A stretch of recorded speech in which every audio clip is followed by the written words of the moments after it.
Medical technologist ও pharmacist, প্রিয় ভাই ও বোনেরা, সকলকে আমার সালাম। আসসালামু আলাইকুম।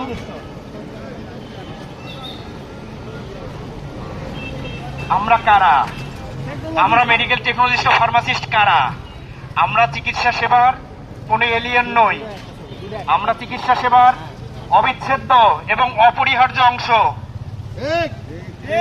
কেননা মেডিকেল টেকনোলজিস্ট ও ফার্মাসিস্টরাই স্বাস্থ্য সেবার মূল কাজটি করে থাকে।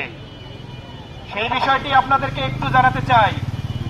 আমাদের মেডিকেল টেকনোলজিস্ট ভাই ও বোনেরা radiology and imaging, radiotherapy, physiotherapy, pathology, blood bank, microbiology, biochemical সকল টেস্টগুলোই করে থাকেন।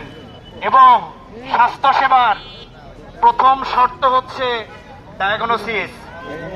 এই ডায়াগনোসিস 70%, এই অ্যাকুরেসি, এই রেজাল্টটা আমরাই দিয়ে থাকি। অথচ আমরা দীর্ঘদিন থেকে বৈষম্যর শিকার, বঞ্চনার শিকার। আপনারা জেনে থাকবেন বাংলাদেশের সকল ডিপ্লোমা ইতিপূর্বেই 10ম গ্রেড তথা সেকেন্ড ক্লাসে উত্তীর্ণ হয়েছে।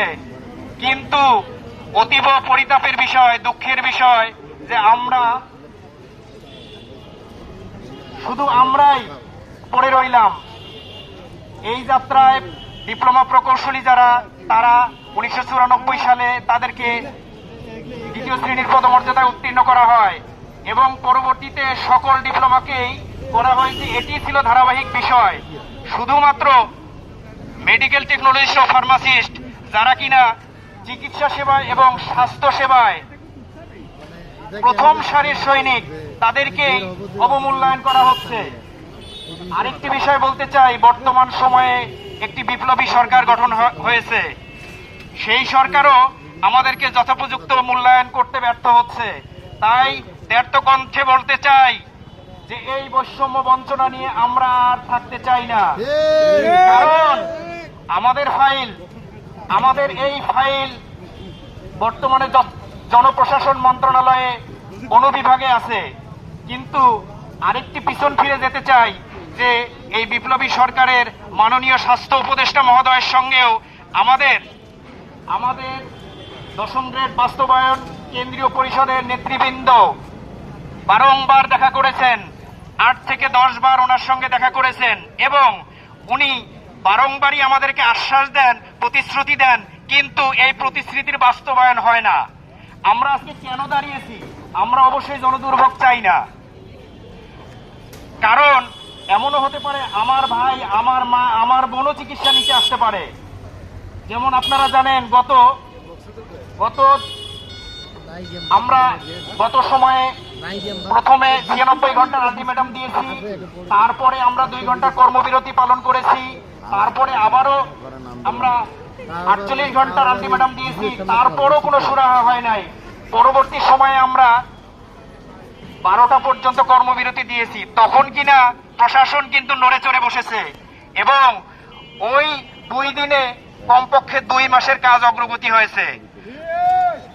এই জন্য বলতে চাই, প্রিয় ভাই ও বন্ধুগণ, আপনারা সকলেই স্ব জায়গা থেকে আপনারা স্বপ্রণোদিতভাবে কেন্দ্রীয় ঘোষিত যে কোনো আন্দোলন সংগ্রামে আমরা অবতীর্ণ হব এবং এই আন্দোলন সফল করেই আমরা ঘরে ফিরব। তো তারপরেও জনপ্রশাসন মন্ত্রণালয়ের সিনিয়র সচিব এবং স্বাস্থ্য মন্ত্রণালয় সহ সকলে আমাদেরকে শুধু আশ্বাসই দিয়ে যাচ্ছেন, কিন্তু এই ফাইল নিয়ে ধীর গতি পরিলক্ষিত হচ্ছে।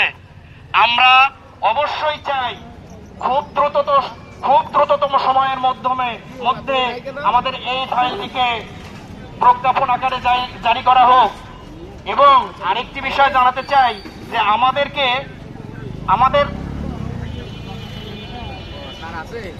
সিংহভাগ যারা চাকরিজীবী মেডিকেল টেকনোলজিস্ট ও ফার্মাসিস্ট সকলেই আমরা অলরেডি 10ম গ্রেড উত্তীর্ণ হয়ে গিয়েছি। শুধুমাত্র এটি একটি মর্যাদার বিষয়। কারণ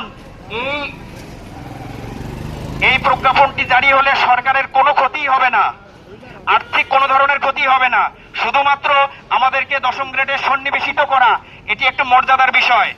কেননা বাংলাদেশের সকল সমমর্যাদার সকল ডিপ্লোমা হোল্ডারদেরকে 10ম গ্রেডে উন্নীত করা হয়েছে। শুধুমাত্র কেবলমাত্র আমরাই এর ব্যতিক্রম।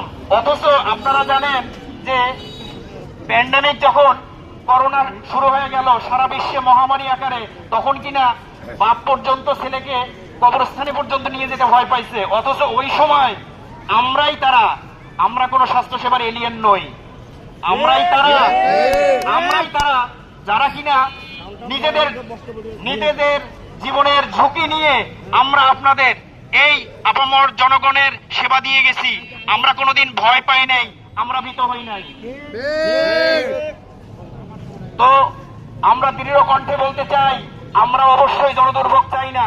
সেটি বিবেচনা নিয়ে আমরা আমাদের স্ব দপ্তর খোলা রেখেছি এবং আমরা আমাদের অবস্থান কেন্দ্রীয় 10ম গ্রেড বাস্তবায়ন কমিটি কর্তৃক ঘোষিত এই আজকের এবং আগামীকালকের অবস্থান ধর্মঘট আমরা সফল করব ইনশাআল্লাহ।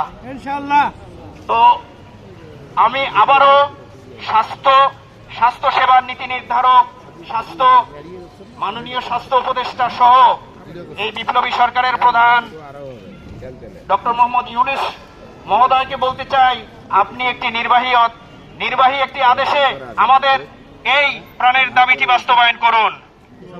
তাহলে কি হবে?